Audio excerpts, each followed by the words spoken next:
There have been times, and I can tell you from personal experience before I knew this was a thing, when I was a kid, where I would go to bed at 1:20 and I'd wake up at 3:80 and have no idea what happened. Again, this was years ago. This was before CGM. This was before all the technology. I'd be like, what the heck just happened? And that was what happened. Straight up. It was the high-fat meal kicking in. I had no clue. So you have to have a strategy. We go over with our patients the now and later dosing technique to make sure that you understand what needs to happen, what needs to be done to account for the fat later on. Because quite frankly, if you are not, you are doing yourself a disservice and you have a lot higher likelihood of waking up with a high blood sugar. Welcome to the Your Diabetes Insider podcast, where we take all of the mysteries of blood sugar control, focusing on nutrition, exercise, and any of the other 40 plus factors that may impact your blood sugar. If you don't know me, my name is Ben Zeal. I'm a registered dietitian, certified diabetes educator, strength and conditioning coach, and I've lived myself with type 1 diabetes for over 20 years. And I am here to share everything that I have learned in both my personal and professional experience so you can live that incredible diabetes life. So get ready and let's dive right into today's episode.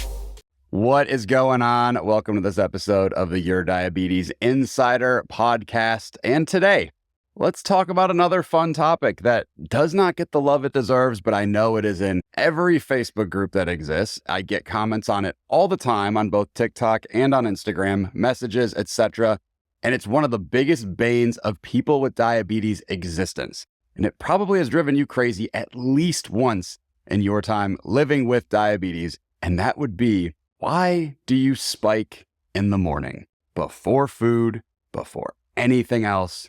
Like, why do you just rise in the middle of the night? Why does this happen? How can you get rid of it? What is going on? Because if you think about this, right?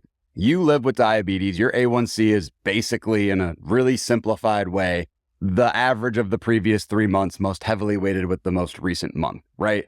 So you take that and you say, okay, A1C is that, but then every day that contributes to the A1C is divided into thirds, right? You have 8 hours, 8 hours, 8 hours. So if you assume, okay, you sleep from, and I'm making up all these times, 11 p.m. to 7 a.m., then you are up from, 7 a.m. to 11 p.m. You could divide it into different segments, right? So maybe you have the workday part, whatever, right? How you divide it doesn't matter. The important part is a third of your A1C, a third of it is predicated by your overnight blood sugars. And so if you are constantly running higher in the middle of the night for factors that may not be in your control, it's going to impact your A1C, which again has been linked to many long-term and short-term, but mainly long-term health outcomes that we do not want, right?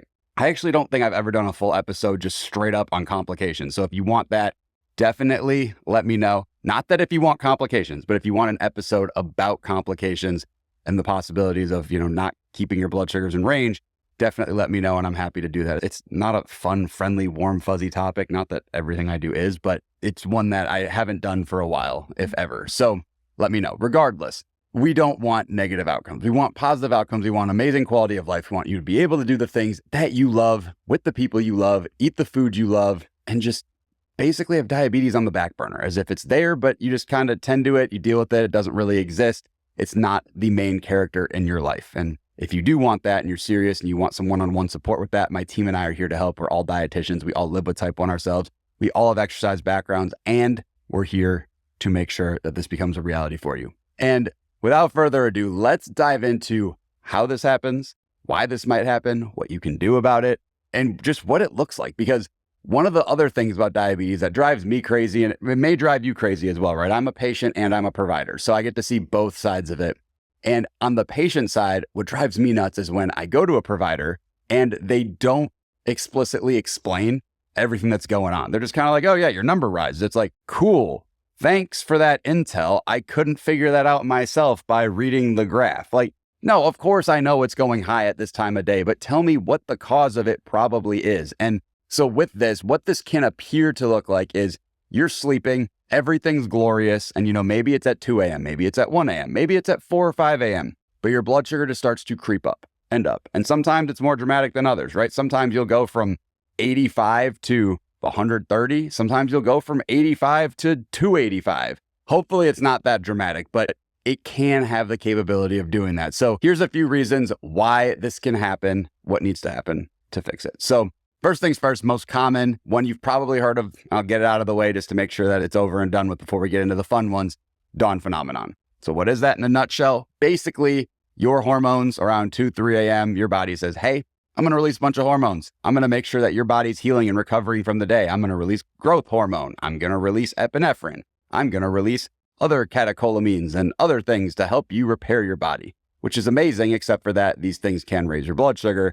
So suddenly 2 a.m., 2:30 a.m., 3 a.m., sometime around then, boom, acceleration, there goes your blood sugar.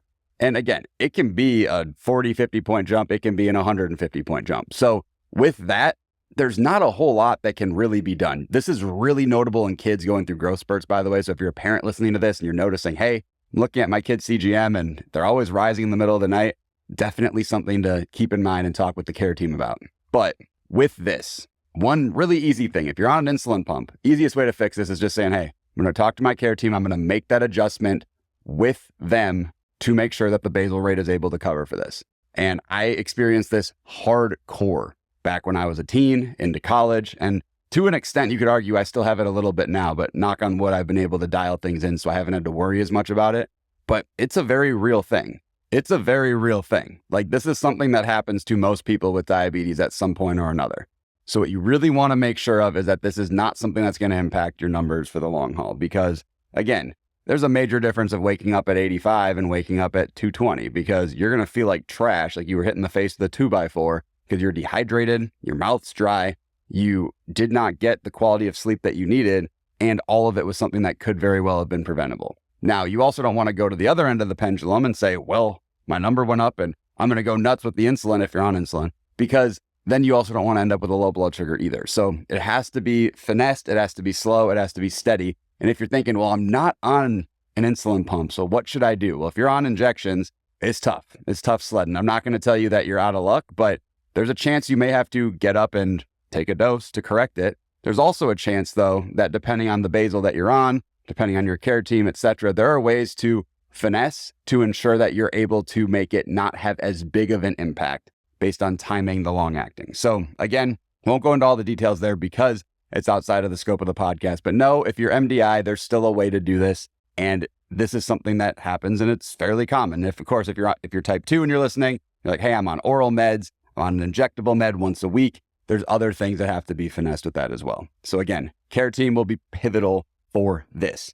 The next thing and the next major culprit of rising blood sugars in the middle of the night, and this one is probably my favorite topic of all time to talk about because it happens all the time to people and it's super common and people don't even realize it.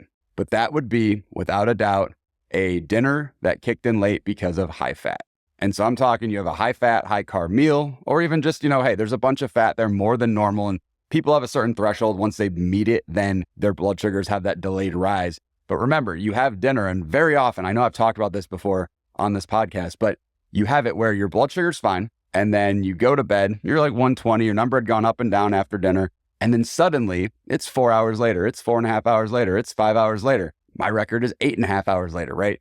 It starts to go up. And you're thinking, what in tarnation? Like, it even can happen around the same time as dawn phenomenon. So you're thinking, well, is it dawn phenomenon? Is it not? I don't understand. But a lot of times it's a high fat meal because it will have delayed gastric emptying effects because it will slow down your digestion. And then suddenly, kaboom, congratulations, your blood sugar is now way higher.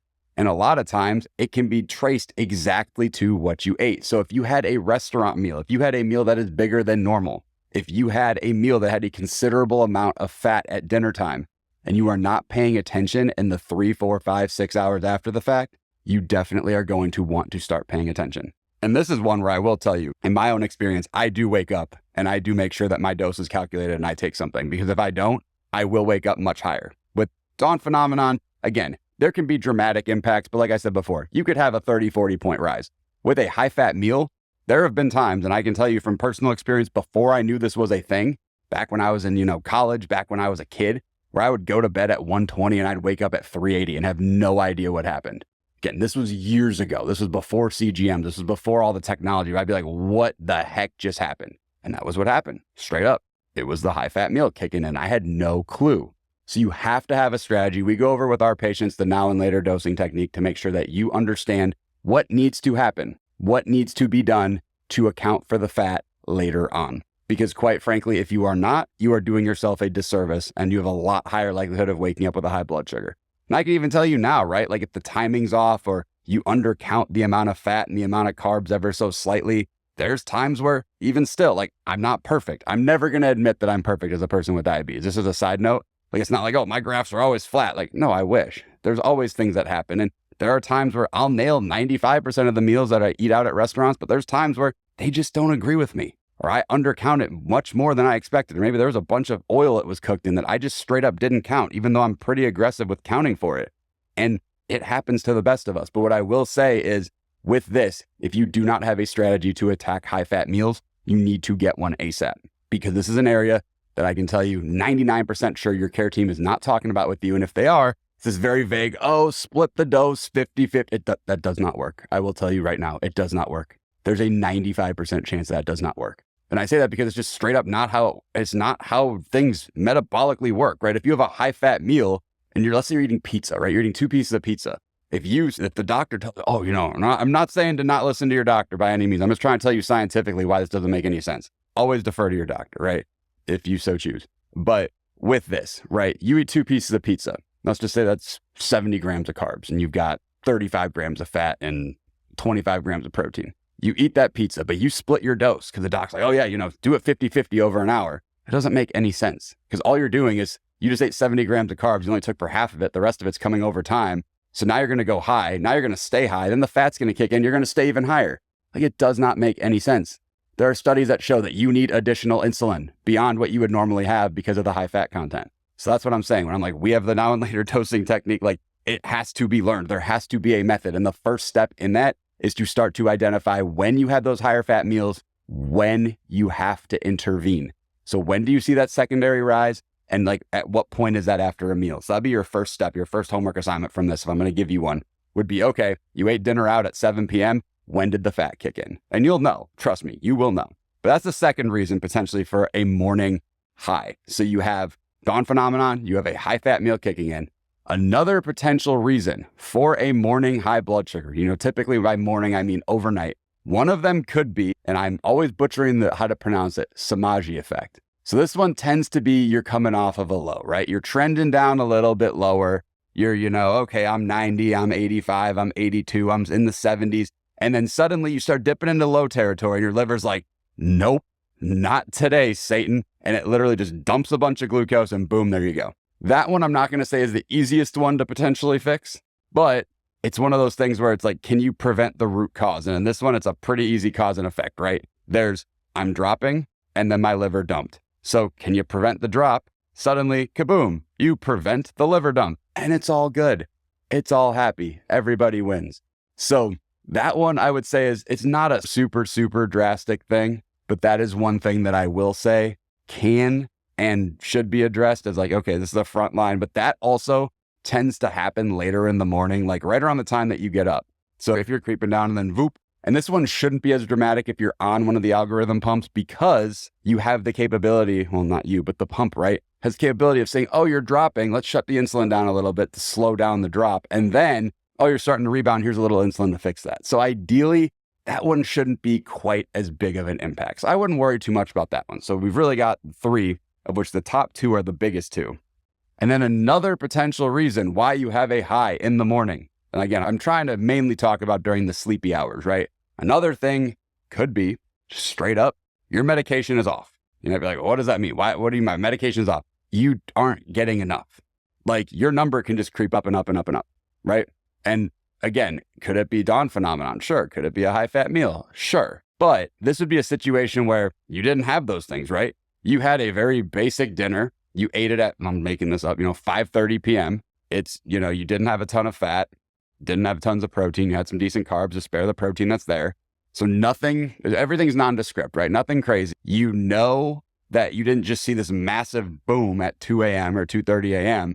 But what you did notice was you were 127 and then slowly but surely you crept up and up and up and up and you wake up at 170. And again, not a huge difference, not a crazy difference, but it's enough of a substantial difference where you're like, I don't like waking up at 170. I was just 120 and I would much prefer to wake up at 92. Well, there's a chance that the medication just did not hold you straight up.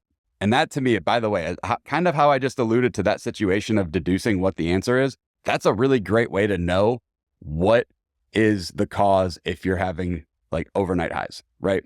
Looking at this and saying, okay, I've eliminated all factors. The meal did not have lots of fat. There was protein, but there was carbs in there to spare the protein. So now you can eliminate the high fat meal. If you eat it earlier, there's not gonna be that massive delayed effect unless you have gastroparesis, which is a separate conversation, separate episode, right? And then you don't just see a massive spike up at 2:30, 3 a.m. If it's a slow creep, it's probably not dawn phenomenon, unless you have like the most slow onset dawn phenomenon in the history of dawn phenomenon, which again, could be a thing, but not very likely. If that's all the case, then that likely could just mean, hey, you're not getting enough insulin, or your body's not producing enough insulin if you're on oral medication, which then just becomes you need to make an adjustment with your care team, which I know none of these things are sexy, but at the same time, they're very important because like I said, 1/3 of your A1C is dictated by those overnight hours. And if you can nail those overnight hours, if nothing else, if you tell me theoretically that you have nailed, you are sitting between 80 and 110 for 8 hours a day, even if the rest of the day is a complete and utter shit show, and I don't think it will be, but if the rest of the day is just not the way you want it, you're bouncing a little bit, you're up, you're down, etc., but you know, you go to bed and you come right back into range and life is good,